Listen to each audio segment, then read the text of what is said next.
This is Twit. I am very excited. Amazon likes to go big with its events, but not in the same way as companies like Apple or Samsung. They don't go big in their presentation, they go big in the amount of products they unload in a single sitting, and yesterday's event was a prime example of that strategy. Joining us to talk all about all those products is Stacey Higginbotham, host of This Week in Google and the Internet of Things podcast. Hello, Stacey. Hello, everyone. Oh, man. I have to say, first up, last year, the event was overwhelming, and apparently they launched about 70 pieces of news. This year, they launched 80. It didn't feel as overwhelming, but I am still really tired. Wow. I lost count at 24. I think I was just following products, let alone actual other news that's associated with products, you know? Well, some of the other news items are way more exciting, and for normal people who already have Alexa in their house, it's actually, some of these are going to be more important than the Echo Dot with the clock. Oh yeah, cool, but we should warn people up top. If you're out there and you've got Alexa, you might want to go ahead and hit that mute button because we're going to be talking a lot about Alexa. Good warning. Now, before we get into the other exciting news, because I am very curious to hear what you feel sort of outside of the products was exciting, let's start with the boatload of new products. What is Amazon's sort of strategy here? Because we see other tech companies, they sort of hone their focus and pay attention on 1, 2, 3 products at a time. And Amazon's like, you know what? We heard you liked Amazon products, so we put some Amazon products next to some Amazon products. In literally everything. Yes. Okay, so you have to think of Amazon as a services company, not as a product company. And a lot of people think Alexa's a product. Alexa is a platform. It's Amazon's digital assistant platform. And in talking to Amazon, the digital assistant is going to be the mobile web or broadband or that sort of thing. It's fully a platform. So the internet, right? So their idea in hardware products is we'll build it. If you like it, we'll keep building it. If you don't like it, that's all right. You know, they're very much a services-oriented company as opposed to a hardware-oriented company. And you can see this with one of the numbers they shared, which was 85,000. That is how many devices that are out now that have Alexa embedded in it. Whoa. And that is up from a year ago when there were sub 4,000 devices. And what happened is last year, Amazon launched Alexa Connect Kit. And this was like a little reference board with Alexa on it. And you could just pop it in your product and boom, it had Alexa.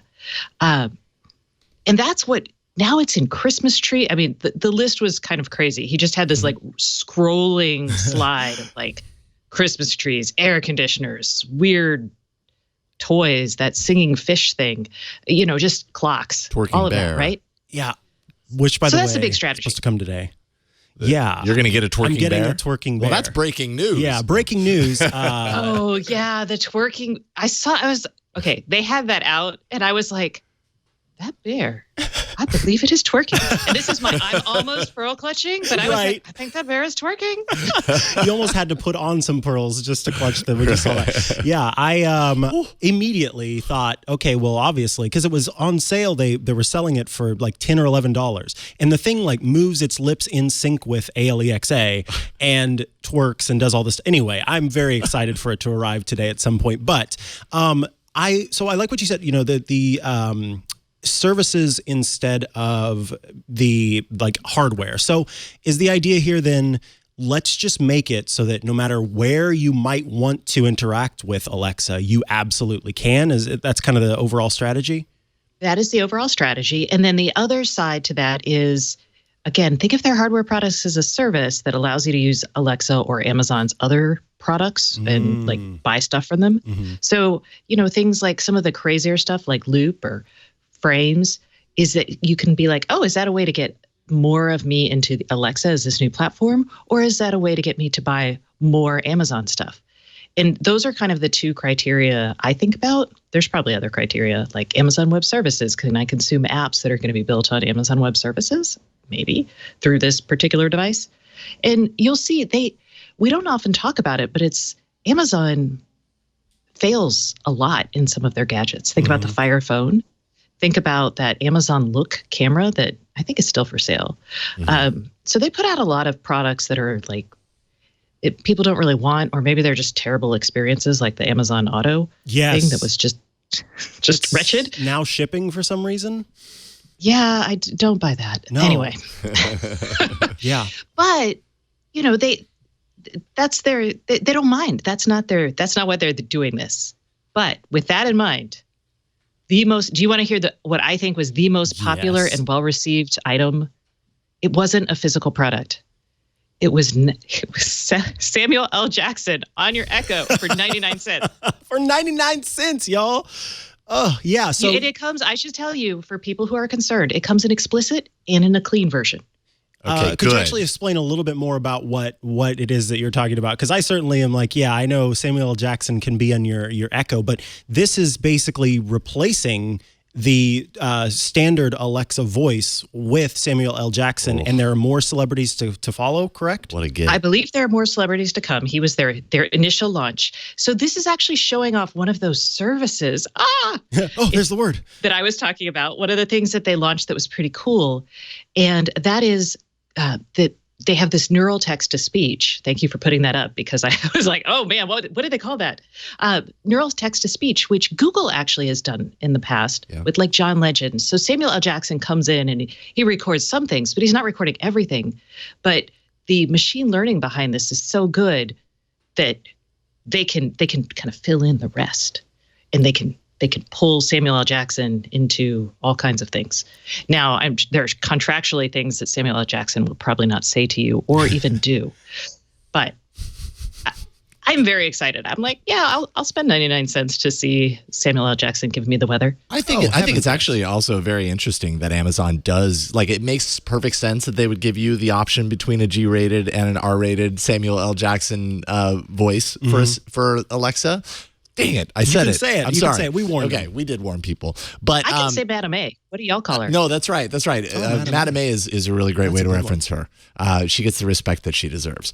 But I think it's interesting that a big tech company is kind of doubling down on that and saying, sure, you want to make our devices R-rated? Go for it. I could not see Google doing that. Maybe now because Amazon has the guts to do that, but there are a lot of people that's going to be a reason that they get it, because you know what? I want a device with attitude, and they have it. There are a lot of people who curse at their Echoes and things like that. And she now can detect frustration. Yes, I saw that. So can you actually talk a little bit about that too? Because you mentioned, the products are cool, sure, but a lot of the other stuff that they announced, what did you say, 80 news items? 80 plus. Oh, wow. I don't think, I'm sure someone somewhere knows exactly how much, but the exec I talked to was like, it's 80 plus. Right.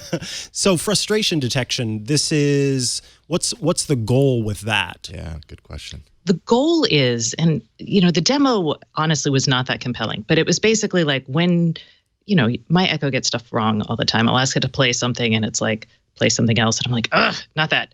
So it will hear my, not that, or maybe me raising my voice. It'll be able to detect a little from the tone of my voice.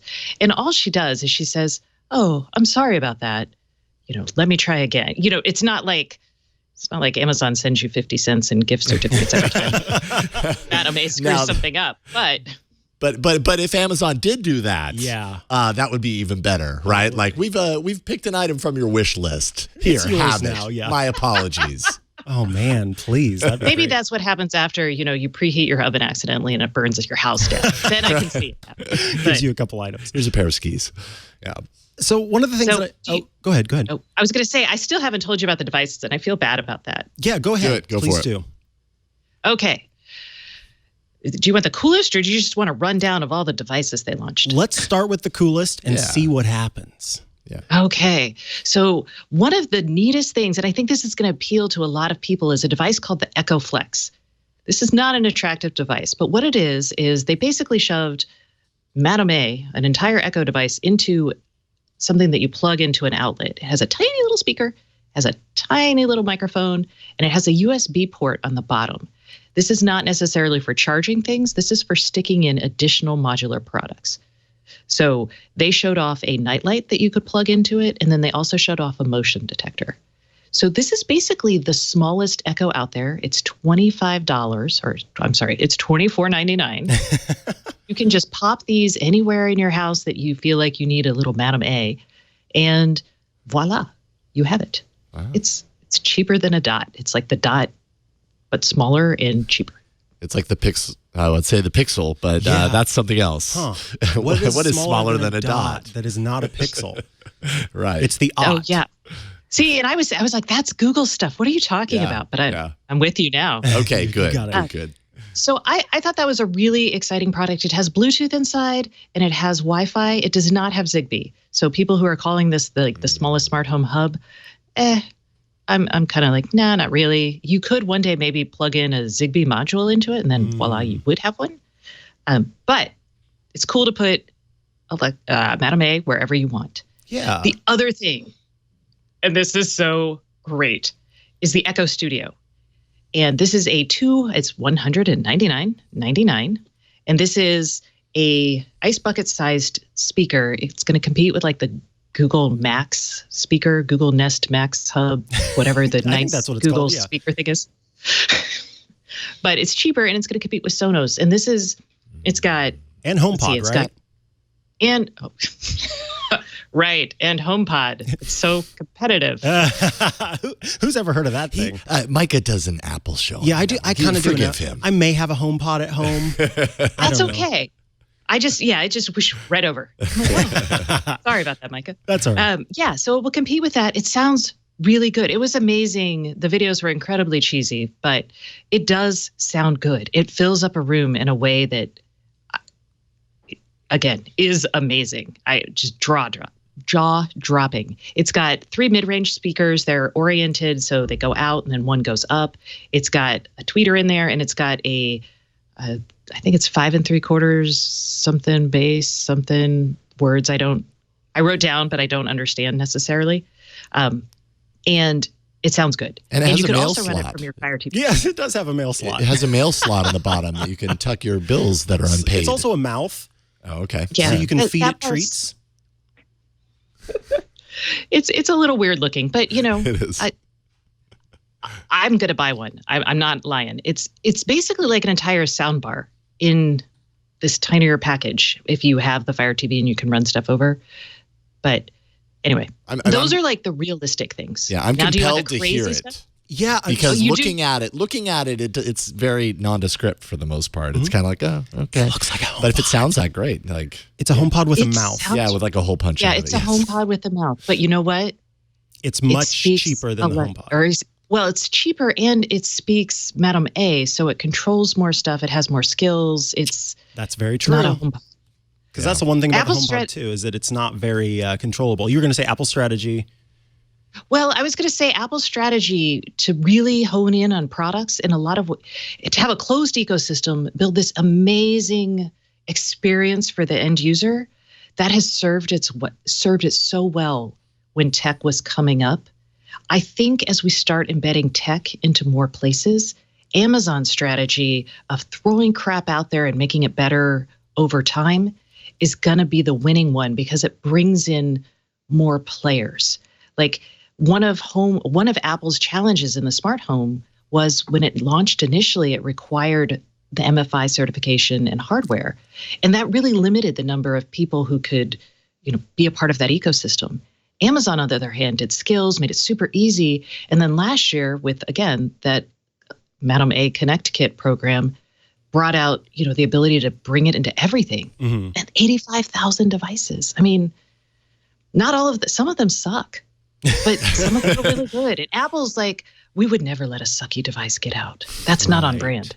Right. So I just think it's really interesting to see which kind of strategy will win. Yeah. So, Stacey, I wish I could talk to you all day about Amazon's stuff because I do want to, to share with people some of the other some of the other products that were there, including the glasses. Oh, the glasses and the ring. Right. Yeah, I was like, okay, those were my 2 practical things. Yeah. The frames, shut up and take my money. Seriously. I want them so badly. Yeah, Seriously. I've put in a request for an invite to that. But what I do want to talk about before we have to say goodbye is something that, Amazon, I know was kind of pushing pretty big at this announcement, which was privacy. Can you talk a little bit about what they talked about in terms of privacy and what they're doing to sort of make people feel more comfortable with Madam A in their home? Sure, that's great. Yes, they started the first 10 minutes were all about privacy. No devices, just privacy. So what they've done is they've done a couple things. One, they talked about their Madam A Privacy Hub, which I have to go to today and see what it says. So I can go in there, I can opt in, I can opt out of having my recordings sent places, kept. I can also do things like, eventually, I can't do it yet, but I will be able to set like rolling deletion dates for my data. So it's a 3-month time period or an 18-month time period. It'll just delete all of my Amazon data. My question on that is that going to be like deleting cookies in your browser, like, or clearing your cache in your browser when suddenly you're like, oh, I've got to sign into everything again? Because Amazon does keep your data in some cases because it's useful for you, right? Because you've got a standing alarm, et cetera. So that was one thing. It also is going to allow you to do things like ask Madam A, why did you do that? That's I ask this all the time, and now I'll be able to get an answer. That's good. And this is the idea here is like, if you didn't say her name and no one said her name and suddenly she talked to you or answered a question or started playing music, you can ask why, and it'll tell you. Brilliant. I think that's so brilliant. Yeah, agreed. Including there was one where if the music started playing randomly, then Madam A would be like, that's because somebody with this device name started a Bluetooth stream to the speaker. So it's like, whoa, why did music start Madam all A of is a snitch. Yeah, Madam A is snitching. Wow. It's the new snitch And feature. they also... Oh, sorry. The new snitch feature. I don't think they want you to call it that. They added a physical camera shutter for their new Echo Show device, which was an 8-inch Echo Show. It's like the Mama Bear Echo Show is how I think of it. So you've got that in there. And they've always had a physical shutoff on the micro. It's actually an electronic shutoff. So the circuit inside shuts off the microphone. They've had that forever in all of their Echo devices.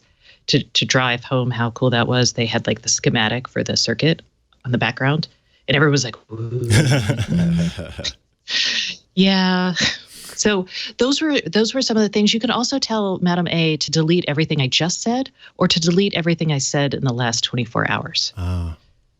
So yeah, there were, and I'm kind of glad that they started with that, because I think they were kind of realizing that at this point the privacy concerns have sort of reached the mainstream for sure, and so then everybody, I can remember my mom saying, you know that Echo you got me for Christmas, or I think it was for Mother's Day or something. Should I be worried about it? Why did you do that? Yeah, why? Thank you, and why did you do that? And so it's kind of nice to have that, and now I can go to her and say, hey, I'm going to set it up so that every 3 months it gets deleted, etc.